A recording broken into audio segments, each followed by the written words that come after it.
سب دیکھنے اور سننے والوں کو میشی رائٹس کی جانب سے السلام علیکم۔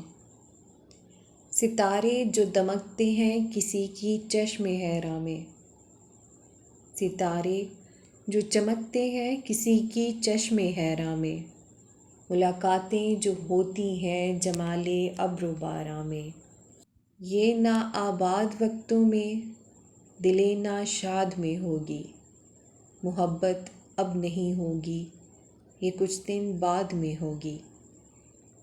گزر جائیں گے جب یہ دن تو ان کی یاد میں ہوگی، محبت اب نہیں ہوگی۔ دوستو، کبھی کبھی ہمیں لگتا ہے جس دور میں ہم جی رہے ہیں یہ اچھا نہیں ہے، اس میں بہت سی تکالیف ہیں، مصیبتیں ہیں، لیکن کچھ وقت گزرنے کے بعد ہمیں احساس ہوتا ہے کہ اس وقت میں ساتھ ہونے والے لوگ، وہ واقعات کتنے اہم تھے۔ پھر ہمیں وہ گزرے لمحے یاد آتے ہیں۔ گزر جائیں گے جب یہ دن تو ان کی یاد میں ہوگی، محبت اب نہیں ہوگی، یہ کچھ دن بعد میں ہوگی۔ میرا کوئی مقصد نہیں، بس خوش رہنا چاہتی ہوں۔ ہو سکتا ہے تمہارا کوئی مقصد بن جائے اور تم ایسے خوش رہو کہ تم اپنے ماضی کے دکھوں پر ہنسو۔ ہو سکتا ہے خدا نے تمہارے لیے کچھ اور سوچا ہو جو اچھا نہ ہو بلکہ شاندار ہو۔ مجھے اس پر شک ہے۔ میرے لیے بھی کیا ہوگا؟ کچھ بھی نہیں۔ ہاں، بس کچھ بھی نہیں۔ اسی دوران ایسا ہوا کہ جس سے اس کی منگنی ٹوٹی تھی، اس کی شادی اس کی خالہ زاد مائرہ سے ہو گئی۔ مزید یہ کہ اس کی جلد پروموشن ہو گئی اور کمپنی کی طرف سے ایک بہترین گھر مل گیا۔ شادی کا تحفہ یورپ کا 1 ماہ کا ٹور۔ مائرہ نے ایک دن اسے فون کیا، میں نے تو افراد سے آپ سے کہا ہے کہ مجھ سے شادی کر کے بچ گئے آپ، ورنہ اگر امرہا ویسے اچھے خاصے کنگلے ہو جاتے اور پتہ نہیں، چھوڑو کیا کیا ہو جاتا ان کے ساتھ۔ وہ خاموشی سے مائرہ اور افراد سے یاد نامہ سنتی رہی۔ عاجز آ کے مائرہ نے پوچھا، کچھ تم بھی بولو، کچھ کہو۔ اس نے فون بند کر دیا۔ بس اتنا ہی جواب کافی تھا۔ کالج وہ جا رہی تھی، دادا سے کم بات کرتی، ان سے ناراض تھی۔ دادی اور اماں اب اسے گھر میں کچھ نہیں کہتے تھے۔ گھر میں آگ بھڑکتی، دادی کے پیر میں موچ آ جاتی، حماد کا موٹر سائیکل حادثہ ہوتا یا بابا کو اسٹور پر کوئی نیا نقصان اٹھانا پڑتا، کوئی کچھ نہ کہتا، کیونکہ یہ ٹھیکہ زور و شور سے اب دوسروں نے لے لیا تھا۔ امرہا کو ایسا لگتا تھا کہ تاریکی کا گہرا جنگل ہے جس میں وہ بھٹکتی پھر رہی ہے اور روشنی کی کرن ہے کہ آ کر نہیں دے رہی۔ اسے لگتا ہے کہ دنیا سب کچھ بھول جائے گی مگر اس کے متعلق کچھ نہیں بھولے گی۔ وہ دعا کرتی تھی کہ کاش کوئی ہوا چلے اور سب کے ذہنوں سے اس کا نام مٹا ڈالے، نہ کسی کو اس کا نام یاد رہے اور نہ اس نام سے جڑے شخصیت سے جڑے واقعات۔ گھر میں مہمان آتے تو وہ لائبریری چلی جاتی، وہاں بھی شام تک ہی رہ سکتی تھی۔ پھر دادا اسے لیے گھومتے پھرتے، وہ اسے بات نہ کرتی مگر ان کے ساتھ گھومتی رہتی۔ دادا جانتے تھے کہ وہ لوگوں کا سامنا کرنے سے خوف زدہ رہتی ہے، خاص کر رشتہ داروں اور جاننے والوں سے، اور یہ خوف انہی لوگوں نے اس کے اندر پیدا کیا تھا۔ وہ خاندان کی تقریبات اور گھر میں کسی کو دکھائی نہ دیتی تھی، پھر بھی وہ ان سب میں بے حد مقبول تھی۔ ڈسکس کیے جانے کے لیے، کہہ کے لگانے کے لیے ایک بہترین موضوع تھی۔ سانپ سیڑھی کا وہ کھلاڑی ہے جسے بار بار سانپ کھا لیتا ہے، اس کی دم سے لٹکتا وہ سب سے نچلے درجوں میں آ جاتا ہے، بار بار۔ امرہا جیسی خوبصورت لڑکی کو نچلے درجوں میں دیکھنا خاندان کی حاسد لڑکیوں کا پسندیدہ مشغلہ بھی تھا، اور وہ حاسد لڑکیاں ہی کیا، کون ہے جو اپنے لیے پہلا نمبر اور دوسروں کے لیے آخری نمبر پسند نہیں کرتا؟ لیکن انسان تو وہی ہے نا جو اپنی خود نمائی بے شک کرتا پھرے، لیکن دوسروں کی خاموشی کی پردہ پوشی ہر حال میں کرے۔ اور ایسے انسان اب انسانوں کے ہجوم میں کہاں ملتے ہیں؟ اپنے آپ سے تلخ، اپنے ماحول سے غمگین امرہا مایوس اور بیزار سی رہنے لگی۔ نامعلوم یہ قدرت کا طریقہ کار تھا یا قدرت کی ترغیب کہ اس بدتر ہوتے ماحول سے نکلنے کے لیے اس نے کوشش تیز کر دی۔ 1.5 سال کے دوران اس نے مختلف کالج، یونیورسٹیوں کے ہزاروں آن لائن اسکالرشپ فارم بھرے، 50%, 60%, 70%، اس نے کسی یونیورسٹی کے کسی بھی طرح کی اسکالرشپ کو جانے نہ دیا۔ دادا نے اس دوران بابا کو منانے کی بہت کوشش کی کہ چند لاکھ کی بات ہے، بیٹی پر لگا دیں، پڑھ لکھ کر لوٹا دے گی، لیکن بابا کو یہ مشورہ ہی سراسر ایک مذاق لگا۔ بھلا پڑھنے لکھنے پر کوئی لاکھوں لگاتا ہے؟ دادا کو خاموشی اختیار کرنا پڑی۔ بحث فائدہ دیتی ہے نہ دلائل۔ مانچسٹر یونیورسٹی کے طلباء کی سوسائٹی اپنے ذاتی فنڈ سے 5 اسکالرشپ دے رہی تھی، اسے وہاں سے بھی انکار ہو گیا۔ 2 سالوں میں اس نے 200 بار "sorry you are a good student but we can't help, best of luck" جیسی میلز پڑھی۔ پھر اس نے گنتی چھوڑ دی تھی۔ لیکن ظاہر ہے انکار ناکامی کی کوئی حد بلا شبہ نہیں ہوگی، لیکن انکار سننے اور ناکامی سہنے والوں کی برداشت کی ایک حد ہوتی ہے۔ مانچسٹر یونیورسٹی کے اس انکار نے اسے ایک بار پھر گھٹنوں میں سر دیکھ کر رلایا، اور اس نے بہت خفا ہو کر، بہت جل کر ایک آخری میل انہیں ضرور کی: "میں ہوں ہی منحوس ماری، میں جل کر مر جاؤں تو ہی اچھا ہے۔ بھاڑ میں جاؤ تم سب اور تمہاری اسکالرشپ آفر"۔ اگلے ہی دن اسے ایک لمبی میل موصول ہوئی جس میں انتھک کوشش کرنے اور کبھی ہار نہ ماننے پر بڑا سا لیکچر تھا۔ ساتھ ہی دنیا بھر کے ان کامیاب انسانوں کی مثالیں تھیں جنہوں نے بدترین حالات میں بھی شاندار کامیابیوں کی بنیاد رکھی تھی۔ ان میں سرفہرست نام محمد علی اور چارلی چپلن کا تھا۔ ساتھ ہی اس سے نرم انداز سے بتایا گیا کہ میٹرک میں اس کا B گریڈ ہے، FSC میں صرف A، اور گریجویشن میں بہت مشکل ہے کہ وہ A+ لے سکے۔ ایسی صورت میں جب اس کے پاس شاندار اکیڈمک رزلٹ نہیں، وہ کیسے اسے دوسرے شاندار تعلیمی قابلیت رکھنے والوں کے مقابلے میں اسکالرشپ دے دے؟ یہ تو سراسر ناانصافی ہوگی۔ ناانصافی، آئے بڑے انصاف کے علمبردار۔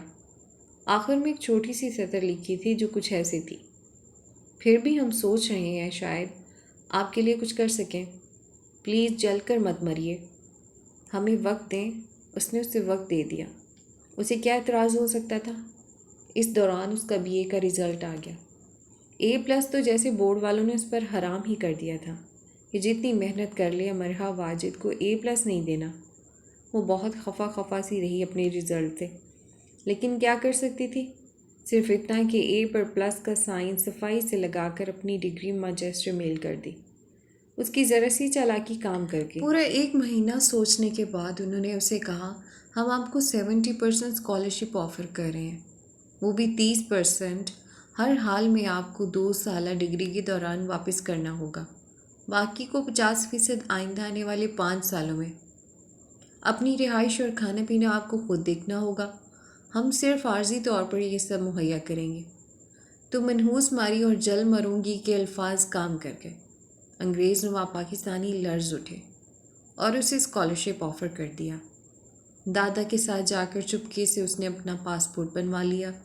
کچھ دادا نے اپنے اور کچھ اپنے دوستوں سے قرض لیا اور باقی کا 30% جمع کر کے اس کے ہاتھ میں دیا۔ اب وہ دادا سے خوب چہک چہک کے باتیں کرتی۔ برسوں کی کٹی اب ختم ہوئی تھی۔ دادا پوتی میں اب پھر خوب سے بننے لگی تھی۔ اس کے انداز تو کچھ ایسے تھے جیسے ہمیشہ کے لیے جا رہی ہو، اور دادا کے ایسے جیسے وہ ڈگری لے کر آئے گی تو رونا دھونا مرنا مارنا بھول جائے گی۔ وہ دادا کے ساتھ چھوٹے بڑے ہوٹل میں کھانا کھاتی اور آس پاس ہر چیز کو ایسے دیکھتی۔ دادا کچھ بھانپ گئے۔ "امرحہ پڑھنے کے لیے بھیج رہا ہوں، یاد رکھنا صرف پڑھنا ہے وہاں پہ، باقی تمہارے فیصلوں کا اختیار آج بھی میرے اور تمہارے بابا کے پاس ہے"۔ "جی ٹھیک ہے"۔ اس نے سر ہلا دیا۔ اس نے تو سوچا تھا کہ وہاں پڑھے گی، جاب کرے گی اور وہیں رہے گی۔ دادا پتہ نہیں کیا کیا سوچ رہے تھے۔ اسے لڑکوں میں کبھی دلچسپی نہیں رہی تھی، اور وہ لکھ کے دینے کو تیار تھی کہ کبھی ہوگی بھی نہیں۔ دونوں مال پہ چلنے والی سفید بگی میں بیٹھے تھے جس کے آگے گھوڑے جوتے تھے، جن کے ٹاپ وہ موسیقی پیدا کر رہے تھے جو مال روڈ پہ چلتے گھوڑے ہی پیدا کر سکتے ہیں، کہ جیسے کلام مغلیہ سے دربار شاہی میں اپنی شان میں اتراتے ہوں۔ اس نے آج غور کیا کہ یہ سب کتنا اچھا ہے، دادا کے ساتھ بیٹھنا اور جگمگ روشنی کے شہر سے گزرنا، جیسے رانجھے کی بانسری پر سر دھننا اور رات ہی رات قیام میں پوری زندگی گزار دینے کی خواہش کرنا، کھوئے والی کلفی کھانا اور ہاتھ کلفی یہ نیچے رکھنا۔ کھوئے والی کلفی جب گرتی ہے تو پگھل کر کنارے سے پوری کی پوری گرتی ہے، اور یہ صدمہ ایسا ہوتا ہے کہ تسلی سے زائل نہیں ہوتا۔ مزید 5-10 کلفی کھا کر بھی وہ ایک ہی گر جانے والی کلفی کا خیال آتا ہے۔ وہ ہنستے مسکراتے ان 2 بچوں کی طرح گھر آئے جو عید کے 3 دن عید جمع کرنے میں گزار دیتے ہیں اور صرف اس لیے گھر سے باہر نہیں نکلتے مبادا ان کے پیچھے کوئی مہمان آ جائے اور ان کی عید ماری جائے۔ 3 دن عید جمع کرنے والے یہ 2 بچے چوتھے دن گھر سے نکلتے ہیں، اور کیا خوب نکلتے ہیں۔ امرہ 2 دن بعد جا رہی ہے، دادا نے اعلان کیا۔ کہاں؟ دادی نے پوچھا۔ وہ سمجھی اکثر بلوچستان جاتی رہتی ہے، ہو سکتا ہے اس بار پشاور کو نکل جائے اپنے دادا کے ساتھ۔ مانچسٹر؟ وہ کیا ہے؟ دادی کو کوئی دلچسپی نہیں تھی، دادا پوتی میں بس ایسے ہی کھانا کھاتے ہوئے پوچھ لیا۔ دونوں نے اپنی طرف سے میزائل داغا تھا جو پھول جڑی بھی نہ بن سکا۔ نظر اتارنی چاہیے تھی ان سب کی جغرافیائی معلومات کی۔ ان کو یہ تک نہیں پتہ تھا کہ مانچسٹر شہر کا نام ہے اور یہ برطانیہ میں ہے۔ کوئی رشتہ آیا ہے مرحا کا وہاں سے؟ دادی نے یہ سوال بھی ایسے ہی پوچھ لیا۔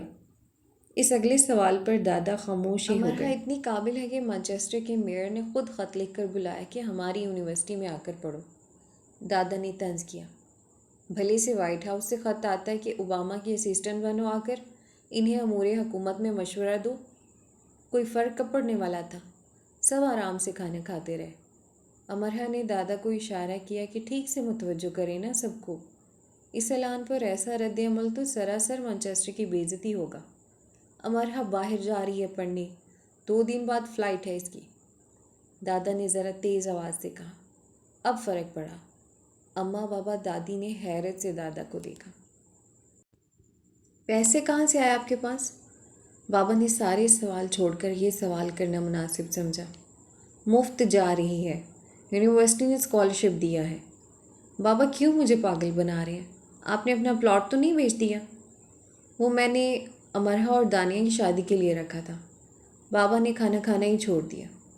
پلاٹ کو بیچنے کی کوشش تو دادا نے بہت کی تھی، پر وہ ایسی اجاڑ جگہ پر واقع تھا کہ بک ہی نہیں رہا تھا۔ پلاٹ جہاں تھا اب بھی وہیں ہے، جا کر دیکھ آنا، کہیں نہیں آنا جانا۔ رشتہ دیکھا ہے اس کا؟ بس شادی ہوگی اس کی۔ دادی نے اب دلچسپی لی۔ رشتہ؟ امرہ نے دادی کی طرف دیکھا اور اٹھ کر کمرے میں آ گئی۔ جلدی جلدی اپنا سامان پیک کرنے لگی، ساتھ ساتھ وہ خود کو تھپکی دے کر کہنے لگی، مجھے کوئی نہیں روک سکے گا، میں چلی جاؤں گی۔ پریشان نہ ہونا امرہ، تم چلی جاؤ گی۔ دادی اماں بابا میں باہر تکرار ہونے لگی جو آہستہ آہستہ بڑھنے لگی۔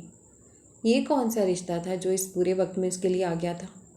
اب اس کا جی چاہا، بلکہ اس نے دعا کی کہ جو کچھ اس کے بارے میں مشہور ہے وہ سب ان رشتے والوں تک پہنچ جائے۔ اس کے خاندان والے انہیں فون کر کر کے بتائیں کہ لڑکی کیسی جنم جلی ہے، منحوس ہے، کالی نظر، کالی زبان والی ہے، اور نہیں تو کوئی دادی کی زبانی تیار کردہ اس کا پیدائشی خلاصہ ان تک پہنچا دے کہ منگل کی 2 کو کیا کیا ہوا تھا، فقط ایک اس کی آمد سے، اور کیا کیا مزید ہو سکتا ہے اگر اسے دور نہ رہا گیا تو۔ یہ کوئی موقع تھا رشتے کا؟ اس کی انگلیاں گھس گئی تھیں میلز لکھ لکھ کر، آن لائن اسکالرشپ فارمز بھر بھر کر، اور دادی اور اماں اس کی شادی کی تیاریاں کر رہے تھے۔ وہ خود کو تھپکتی رہی اور کہتی رہی، تم چلی جاؤ گی، پرسوں تم جا رہی ہو، کچھ نہیں ہوگا، دادا سب ٹھیک کر لیں گے۔ کہتے ہوئے وہ جلدی جلدی سامان بھی پیک کرتی رہی۔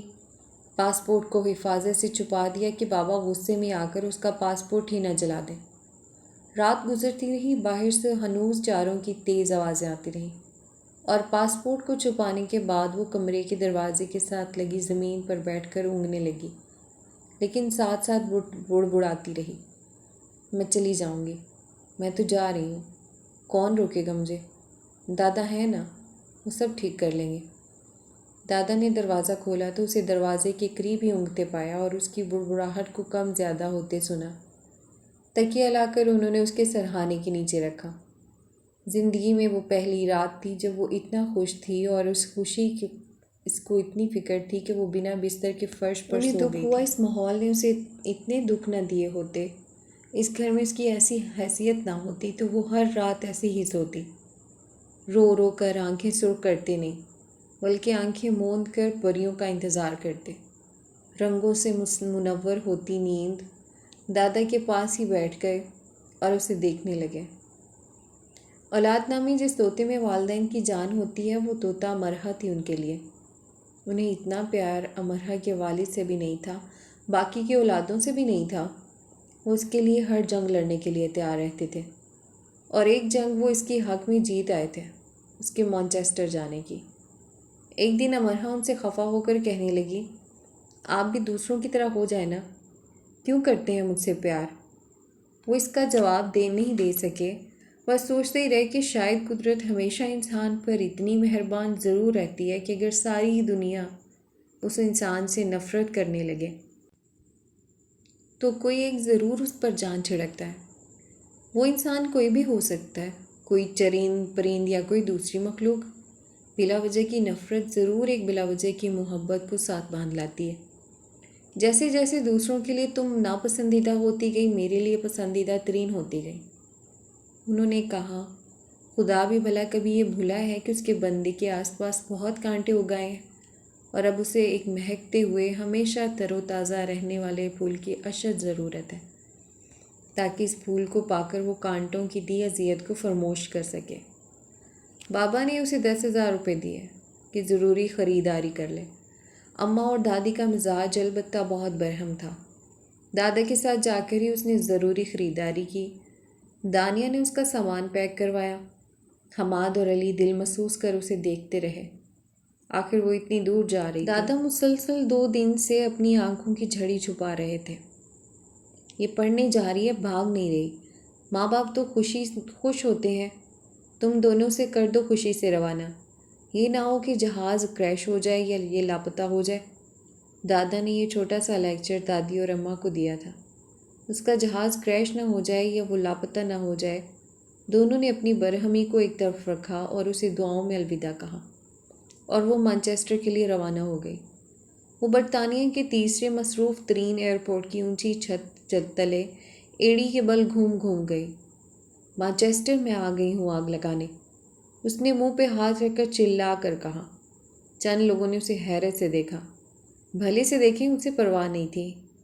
وہ گھیردار سفید شلوار اور گول دامن قمیض میں ملبوس تھی۔ اس کا سفید لمبا دوپٹہ مانچسٹر ایئرپورٹ کی صفائی کر رہا تھا، اور خاص کر ہر آنے جانے والے کے سامان کے ساتھ الجھ رہا تھا۔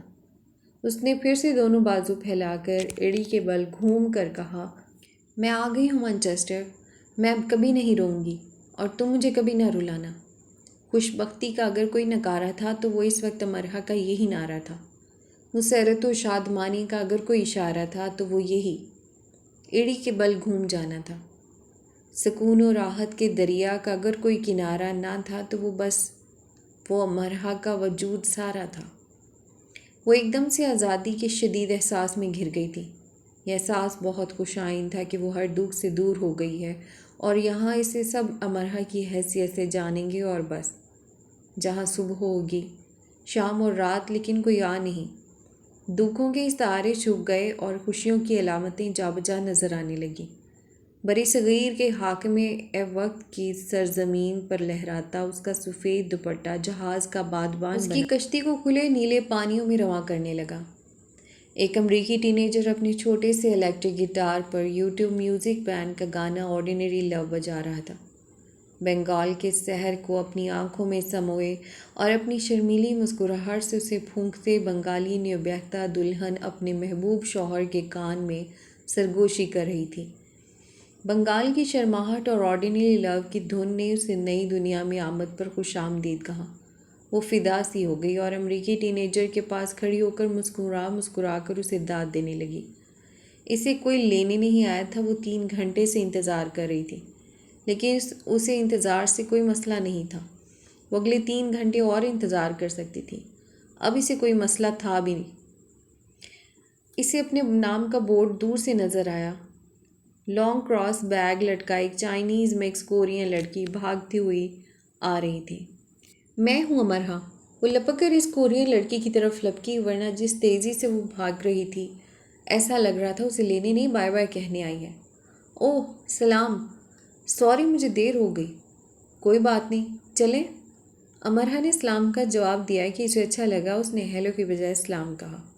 دراصل جسے تمہیں لینے آنا تھا اس کا ایکسیڈنٹ ہو گیا آتے ہوئے، پھر مجھے آنا پڑا۔ زیادہ دیر تو نہیں، انتظار تو نہیں کرنا پڑا؟ وہ شرمندہ ہو رہی تھی کہ کوئی اسے وقت پر لینے نہیں آ سکا۔ امرہا کی شکل بنی، پھر اس کی ہنسی نکل گئی۔ ہانا آگے آگے چلنے لگی۔ وہ اتنی تیزی سے چل رہی تھی کہ امرہا کے لیے اس کا ساتھ دینا مشکل ہو رہا تھا۔ دونوں ٹیکسی میں بیٹھ گئیں، بلڈنگ تک آئیں، سامان اوپر لائیں اور فلیٹ کے اندر فلیٹ خالی تھا۔ 2 کمرے سامنے، چھوٹا سا لاؤنج اور لاؤنج کے سامنے اوپن کچن۔ امرہا کی آنکھیں اعزازیہ کھل گئیں۔ ایسا صاف ستھرا فلیٹ میرے لیے، واؤ! ہانا اسے ایک کمرے میں لے آئی جہاں 2 سنگل بیڈ رکھے تھے اور نہ جانے کیسے جگہ نکال کر فرش پر ایک فولڈنگ میٹرس بچھایا گیا تھا۔ جہاں میٹرس بچھا تھا یقیناً وہ ان کے چلنے پھرنے کی چند قدمی جگہ تھی۔ یہ آپ کا بستر ہے۔ اس نے فرشی بستر کی طرف اشارہ کیا اور امرہا کا منہ بن گیا۔ وہ کیوں سوئے نیچے؟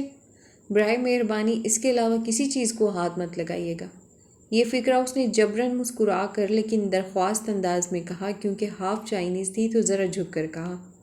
جب تک وہ تازہ دم ہوئی ہانا انہیں اسے کافی اور سینڈوچز بنا دیے۔ یہ میری طرف سے۔ چھوٹی سی ٹرے کو آگے کرتے ہوئے اس نے ایسی خوشی سے کہا جیسے اپنے قیمتی خزانے میں سے اسے کچھ عنایت کر رہی ہو۔ امرہا دیکھ کر رہ گئی۔ اتنی لمبی فلائٹ کے بعد اسے یہ چھوٹا سا خوان پیش کیا جا رہا تھا۔ شاید یہ ابتدائیہ ہو اور اصل سپر کھانا رات میں ہو۔ امرہا سوچنے لگی اور ساتھ اس نے یہ بھی سوچا کہ اگر کوئی غیر ملکی ان کے گھر آیا ہوتا تو پھر بڑی میز کے ساتھ ایک اور میز لگائی جاتی لوازمات کو رکھنے کے لیے، اور یہ ابتدائیہ ہوتا۔ تفصیلی کھانے کی تو بات ہی تفصیلی ہوتی۔ مجھے دیر ہو رہی ہے، مجھے جانا ہے۔ اور جاتے جاتے بھی وہ پھر کہہ گئی، برائے مہربانی کسی بھی چیز کو ہاتھ مت لگائیے گا۔ لیکن وہ ایک ایک چیز کو ہاتھ لگاتی رہی۔ اسٹڈی ٹیبل پر رکھے نئے نئے اشکال کے پرفیومز کو اسپرے کرنے سے اس نے ابتدا کی۔ دراصل وہ صرف یہ دیکھ رہی تھی کہ وہ کس قدر اصلی ہے۔ یعنی کہ یہ جو کہا جاتا ہے پاکستان میں کتنا بھی مہنگا اور ہائی برانڈ کا پرفیوم لے لیا جائے وہ اصل کی کاپی ہی ہوتا ہے، اصل نہیں۔ تو یہ کتنا سچ ہے؟ سب کے پرفیومز بے دریغ اسپرے کرتے اسے کچھ حقیقی سچ کا اندازہ ہو رہا تھا کہ پاکستان میں وہ اصل کی کاپی خریدتی رہی ہے۔ پورا فلیٹ معطر ہو گیا اور وہ تھک گئی تو اس نے پرفیومز کی جان چھوڑی اور پھر وہیں قریب ہی کچھ میک اپ کا سامان رکھا تھا، وہ اسے دیکھنے لگی۔ البتہ کتابوں پر اس نے صرف ایک نظر ڈالی، کیونکہ ان کے ٹائٹل ہی ایسے تھے جیسے ساری مصری تاریخ وہاں نیت نئے رنگوں سے سجا کر رکھ دی گئی ہو، اور عہد فرعون سے اسے کبھی دلچسپی نہیں رہی تھی۔ پھر وہ واش روم گئی، ایک ایک آئٹم کو چیک کیا، فیس واش، باڈی واش، لوشنز کو دیکھا، حتیٰ کہ باتھ ٹب کے کنارے رکھی چھوٹی چھوٹی بطخوں کو بھی۔ پھر وہ کچن میں آئی، ایک ایک کیبنٹ کو کھول کر دیکھا، فوڈ آئٹمز کو سونگھا بھی۔ دوسرا کمرہ لاک تھا۔ لاؤنج میں رکھا ٹی وی اس نے آن کیا اور پہلے چینل چیک کرتی رہی، پھر ایک میوزک چینل لگا کر کچن میں آ کر نوڈلز بنانے لگی۔ 2 عدد نوڈلز کے پیکٹ بنائے، بڑے پیالے نما باؤل میں ڈالے، اور ایڈورڈ مایا کو سنتے سنتے کھا گئی۔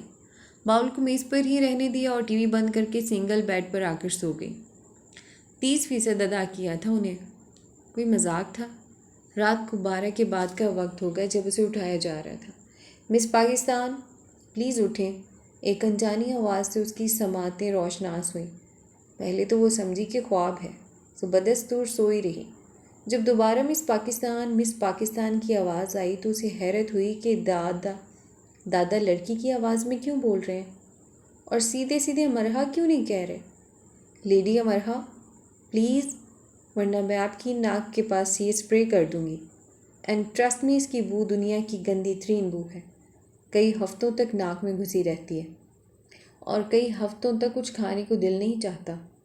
امرہا تو خواب میں دادا کے پاس بیٹھی نہاری کھا رہی تھی۔ اسپرے کا ڈھکن کھلا اور دنیا کی گندی ترین بدبو اس کی ناک کے قریب آئی۔ وہ صحیح کہہ رہی تھی، وہ کئی ہفتوں کھانے والی نہیں تھی۔ دادا! وہ چلا کر اٹھ بیٹھی۔ ابھی میں نے اسپرے نہیں کیا۔ اس نے کندھے اٹھا کر اسپرے کی بوتل پر ڈھکن رکھا۔ وہ اپنی سرخ بوجھل آنکھوں سے گہری سبز آنکھوں والی کو پہچاننے کی کوشش کرنے لگی۔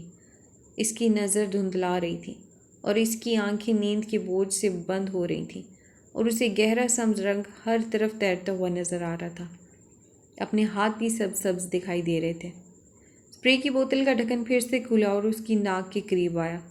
اس نے خفا سا ہو کر ہاتھ سے پرے کیا۔ اس بار اس کی آنکھیں پوری کی پوری کھل گئیں۔ اف، کیا بلا تھی یہ اسپرے! کیا ضرورت تھی اسے ایجاد کرنے کی؟ کیا اس کے بنا ترقی نہ ہو سکتی تھی مہذب دنیا میں؟ کتنا غیر مہذب انداز ہے! امرہ کی آواز انتہا کی غیر دوستانہ ہو گئی۔ گہری سبز آنکھیں پھیل گئیں۔ غیر مہذب؟ شاید اس نے ہنسنا چاہا، لیکن پھر ارادہ ملتوی کر دیا۔ تم لوگ کتنی بھی بڑی بڑی یونیورسٹی میں پڑھ لو، بنیادی اخلاقی اصول کبھی نہیں سیکھو گے۔ امرہ نے اپنی پہلی تقریر کا آغاز مانچسٹر میں آمد کے 24 گھنٹے کے اندر اندر کر دیا۔ دیر قطعاً نہیں کی۔ کیوں کرتی دیر؟ اس بار سبز آنکھیں تن سے اسے دیکھنے لگیں۔ باہر آ جائیے مس امرہ، کہہ کر وہ خود باہر چلی گئی۔ امرہ کو لیڈی امرہ نام اچھا لگا، لیکن نہ جانے کیوں اسے لگا اسے طنزاً لیڈی کہا گیا ہے۔ زیادہ سوچنے کی مانچسٹر میں ضرورت نہیں تھی۔ وہ منہ دھو کے باہر آ گئی۔ اس نے جان بوجھ کے دیر لگائی کہ کرتی رہیں کھانے پہ اس کا انتظار، لیکن باہر لاؤنج میں کھانے کی میز سجی تھی، نہ ہی کھانوں کی اشتہا انگیز خوشبو آ رہی تھی۔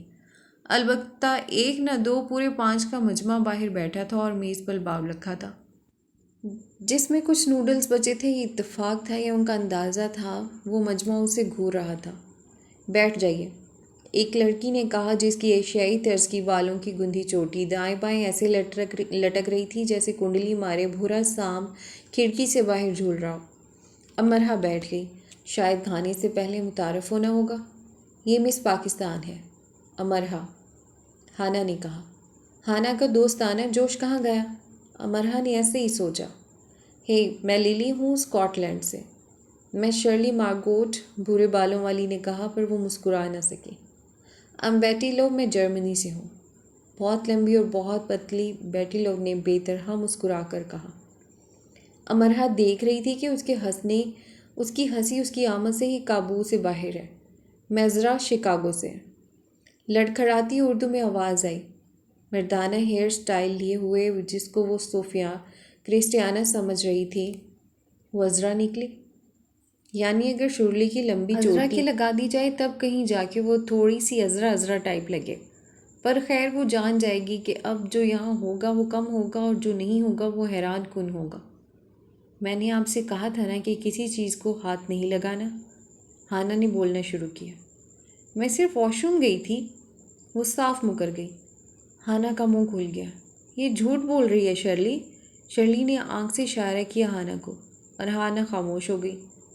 یہ شرلی نے میز پہ رکھے باؤل کی طرف اشارہ کیا۔ مجھے کیا معلوم اس کے بارے میں؟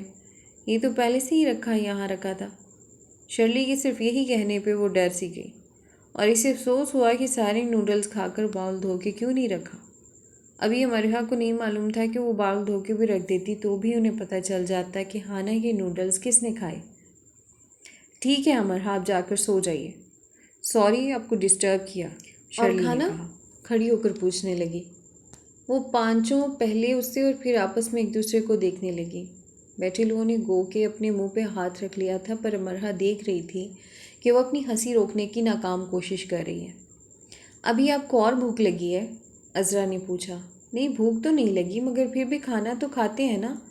اس سے یہی بات بن سکی، لیکن سچ میں سے بھوک لگی تھی، اور بھوک سے زیادہ اس بات کا انتظار تھا کہ اس کے لیے کھانے میں کیا بنا ہے۔ کیا سب انگلش کھانے ہیں کہ کچھ دیسی بھی؟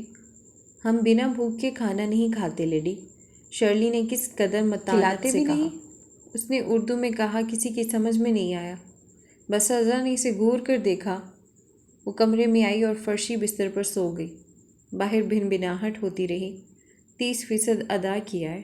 وہ اطمینان سے سو گئی۔ اگلے دن وہ سو کر اٹھی تو روم کی کھڑکی سے باہر کا منظر دیکھ کر اس کی چیخ نکل گئی۔ اتنی صفائی، اتنی خوبصورتی! بلڈنگ کے جس راستے سے وہ اس فلیٹ میں آئی تھی، یہ اس کے پیچھے کا منظر تھا، جہاں سرسبز گھاس کا کھلا کتا تھا اور کیاریوں میں جگہ جگہ پھول لگے تھے۔ کتے کے پار سڑک تھی جس پر دور دور تک گرد کے نشان نہ تھے، اور ایسا لگتا تھا دھول مٹی اڑ کر اس خطے تک کبھی آئی ہی نہیں، اور اتنی خاموشی جیسے کوئی بنینو انسان زمین پر اترا ہی نہیں، اور اگر اترا بھی ہے تو وہ خاموشی کو خراج تحسین پیش کرنے میں مشغول ہے۔ کمرہ خالی تھا، سارا فلیٹ ہی خالی تھا۔ بیڈ کورز بے شکن تھے۔ اسٹڈی ٹیبل پر ایک بھی پرفیوم موجود نہیں تھا۔ واش روم میں کل رات تک نظر آنے والے سبھی شیمپوز فیس واش غائب تھے۔